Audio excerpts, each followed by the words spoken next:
Good morning. Today's topic is rickets. In this, we'll discuss about the definition of rickets, etiology, then the pathophysiology, clinical features, investigations, classifications of rickets, then treatment of different types of rickets. Coming to the definition, rickets is a micronutrient deficiency disorder. Which micronutrient? Due to vitamin D deficiency. Okay. Etiology can be due to diet, due to sunlight, malabsorption, chronic diseases like chronic liver disease, chronic kidney disease, drugs. Coming to diet, low vitamin D. Food is very poor source of vitamin D in the plant, which have ergocalciferol D2, vitamin D2. Then in animal source, halibut liver oil is present with vitamin D3. So food is a very poor source of vitamin D. So low dietary intake of vitamin D can cause vitamin D deficiency.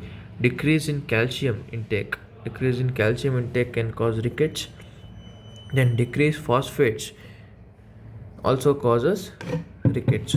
So these are the main three things required for bone metabolism, that is vitamin D, calcium, phosphates. Deficiency of these three causes rickets.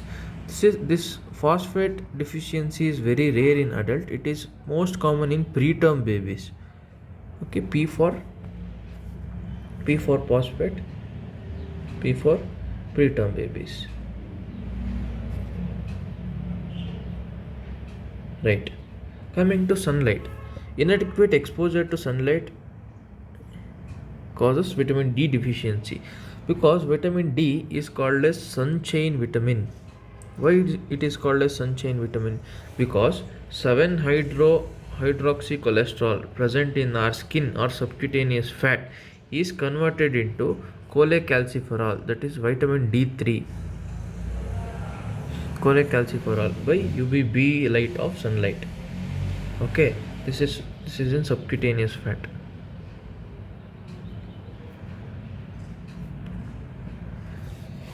Subcutaneous fat is not converted into cholecalciferol or vitamin D3.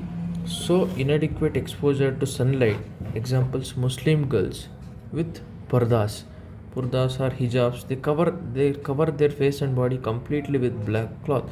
So it is more common in females, especially Muslim females. Okay, coming to malabsorption.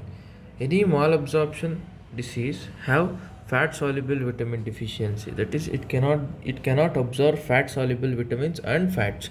So fat soluble vitamins are A, D, E, K, ADEC.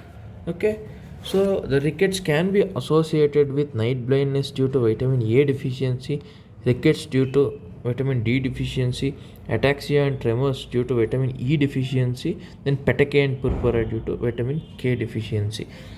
Whereas in chronic diseases, what happens in chronic liver disease and chronic kidney disease?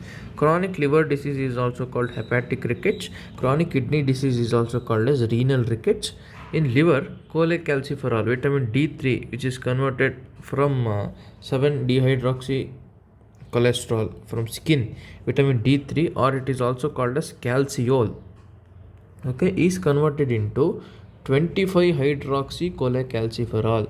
25 hydroxy cholecalciferol, that is hydroxylation occurs cholecalciferol. Okay, it is done by 25 dehydroxylase with the help of cytochrome P450 in the liver.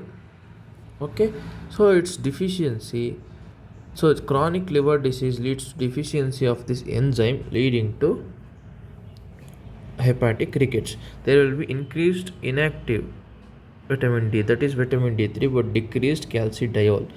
Okay, in renal rickets, what happened? Calcidiol is formed, that is 25 hydroxy cholecalciferol is formed, but it is not converted into 1,25 dihydroxy cholecalciferol. It is hydroxylated again in renals or kidney by 1 alpha hydroxylase. There it is 25 hydroxylase, here 1 alpha hydroxylase.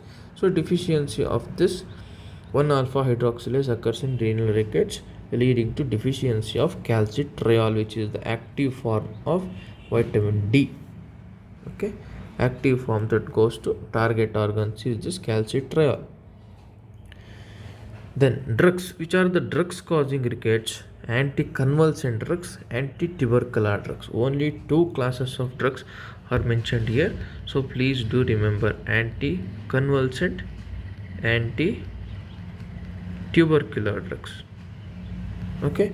Examples of anticonvulsant drugs are phenytoin, phenobarbital, and antitubercular drug. You know,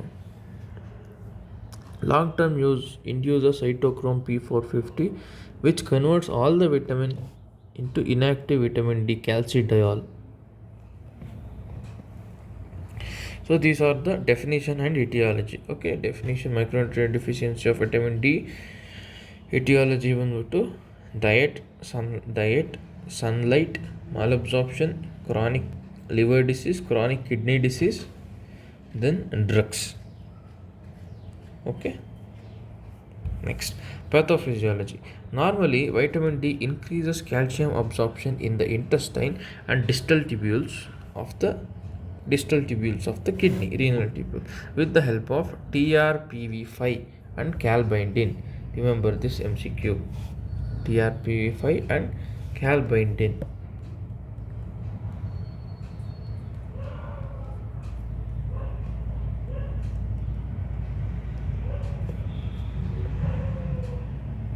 Calbindin in calcium binding protein, calbindin, which helps in calcium transportation. Calcium binding protein. And this TRPV is transporter or receptor that absorbs the calcium and helps in transportation of calcium. So TRPV5 and calbindin both are important. This gets transported into required target organ, mainly bone, and helps in mineralization of osteoid. How the mineralization occurs?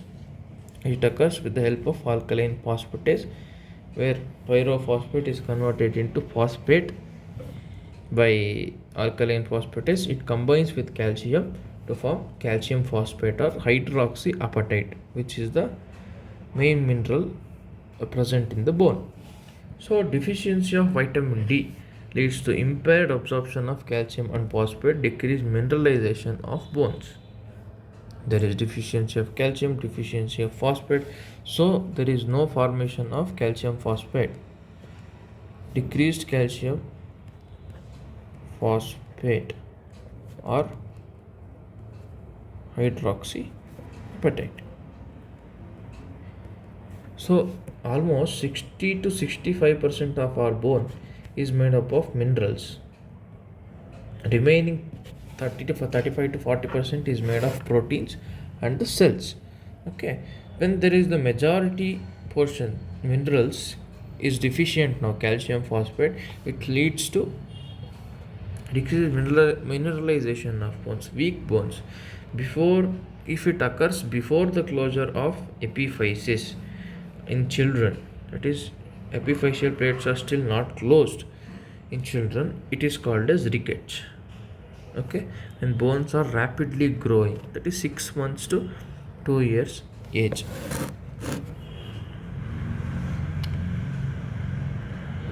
Six months to 24 months.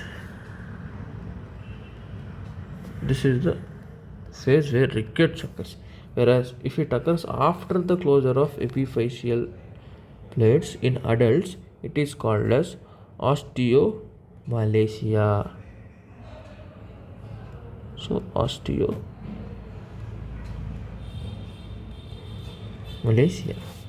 Okay. Rickets. What happens in rickets? There will be decreased bone strength, increased risk of fractures. So due to decreased mineralization, majority of portion of bones will be very weak. Bone strength decreases. There will be increased risk of fractures. Okay, there will be disproportionate short stature due to short limbs. Okay, there won't be any bone growth. There will be very short limbs it causes short stature, disproportionate short stature. Next, developmental deformities occurs. This is the pathophysiology of rickets. Coming to clinical features. Clinical features are of mainly the short stature, as you said, disproportionate due to short limbs, that is abnormal upper and lower segment ratio. Okay, when you calculate upper and lower segment ratio, upper segment upper segment length will be more than lower segment. This causes short stature. Okay, then coming to deformity, second heading is deformities, and third there will be chest abnormalities, then limb abnormalities. So these are the main.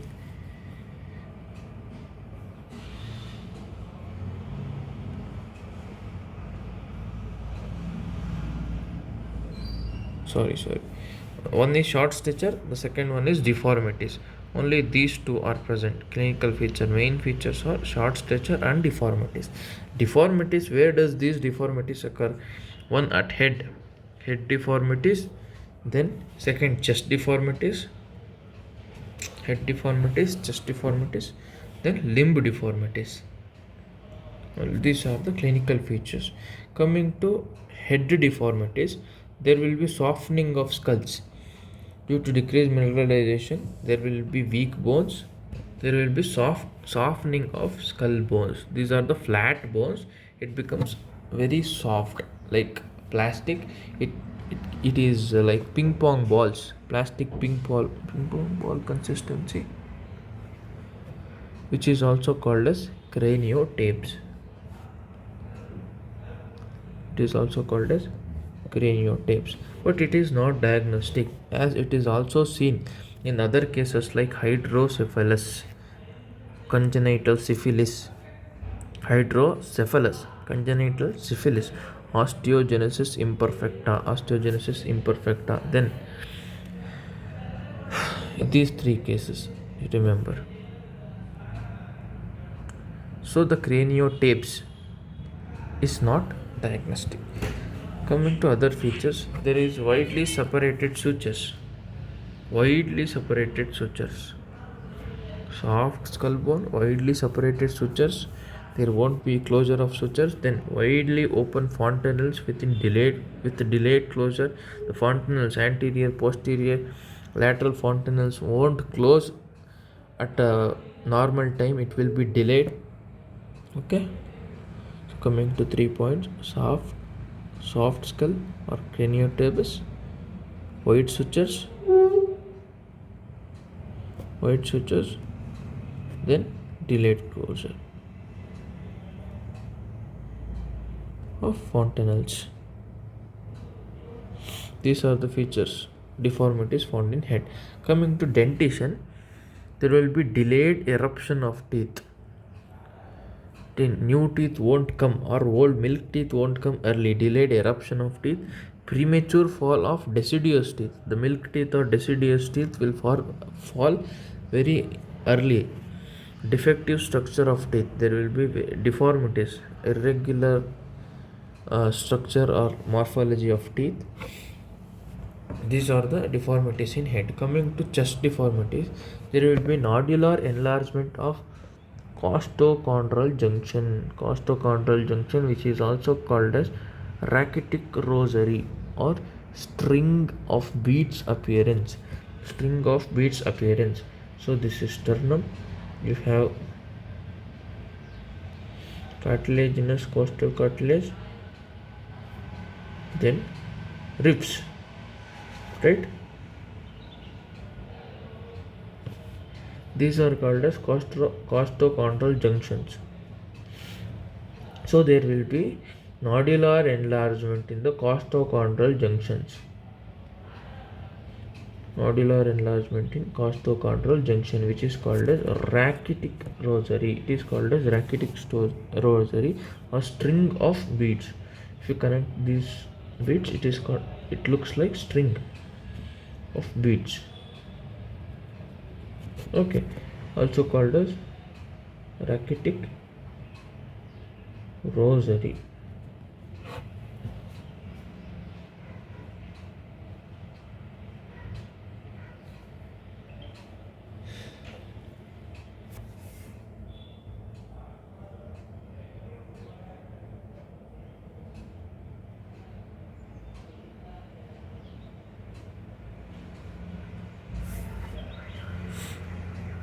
Why does this occur? Rachitic rosary. Coming to the cause, in enchondral ossification that occurs at growth plate or facial plate, first cartilage is formed by chondrocytes. These gets apoptosized with calcium and phosphate absorption. When calcium and phosphates are absorbed, these chondrocytes get apoptosized. Then these are replaced by osteocytes. Then osteoblast and osteoclast helps in bone formation. Vitamin D deficiency leads to decrease in calcium and phosphate absorption, so there won't be apoptosis. Chondrocytes keeps on increasing and delays the cartilage. It leads to chondrocyte hypertrophy and hyperplasia. There will be increased chondrocytes and large cells. So the nodular cartilage, nodular swelling at the junction of bone and cartilage of rib occurs. This is rachitic rosary. Due to weak, soft ribs, during inspiration, pull of diaphragm leads to a groove or sulcus below the costal margin and sternum, which is also called as Harrison's groove or sulcus. Not Davidson, it is Harrison's groove. Okay, Harrison's groove. So these are the two features you see in the chest deformity. One is rachitic rosary. This is the cause. Rachitic rosary. Then Harrison's sulcus or groove. These are the two things. Okay, then coming to limb deformities, reduction in femur neck shaft angle, which is called as coxa vara. This is head, neck, shaft. This is the angle. So there will be reduction in the angle. It may be like this, reduction in the angle of neck and shaft leading to coxa vara. Okay, widening of wrist. See, wide wrist occurs. Widening of wrist and ankle. Widening of ankle due to chondral hypertrophy. Again, due to chondral hypertrophy seen in rachitic rosary. That is the reason.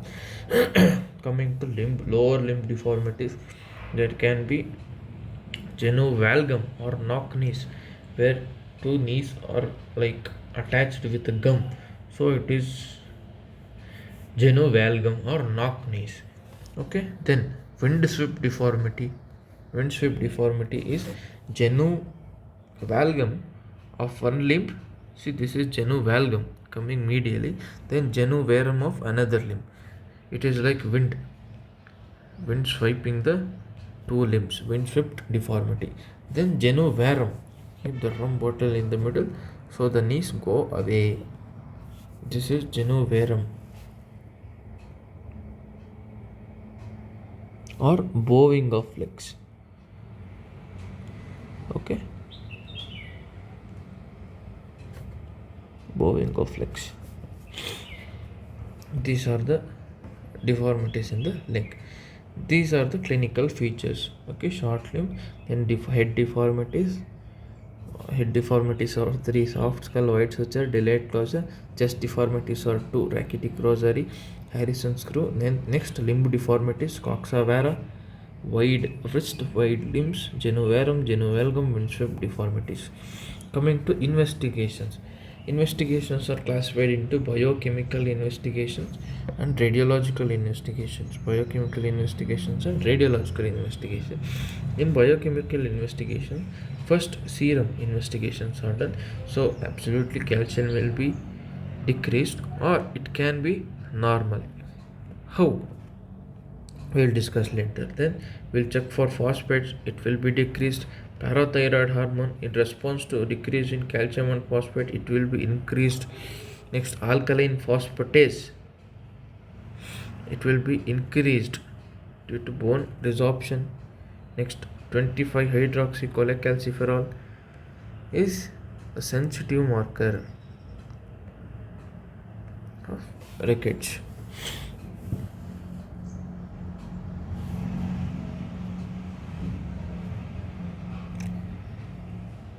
It indicates that alkaline phosphatase is actually secreted from osteoblasts. Okay.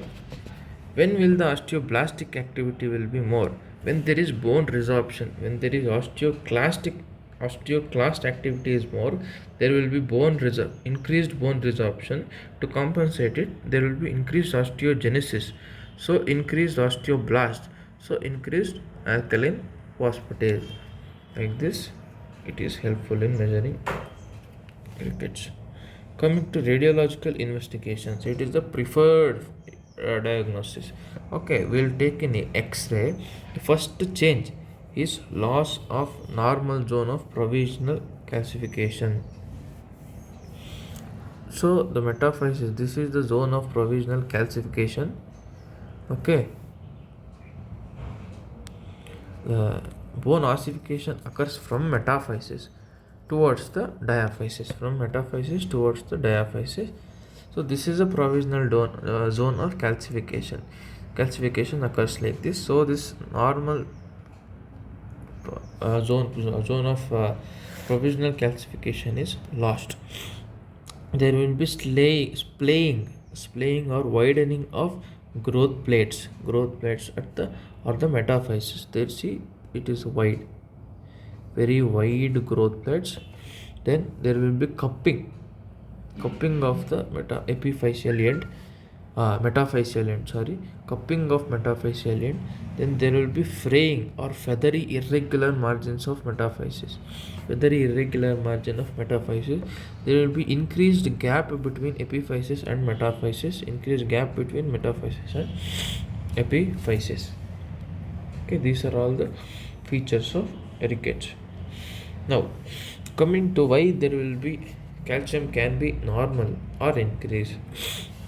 But if there is decrease in vitamin D, there will be decreased in calcium, serum calcium.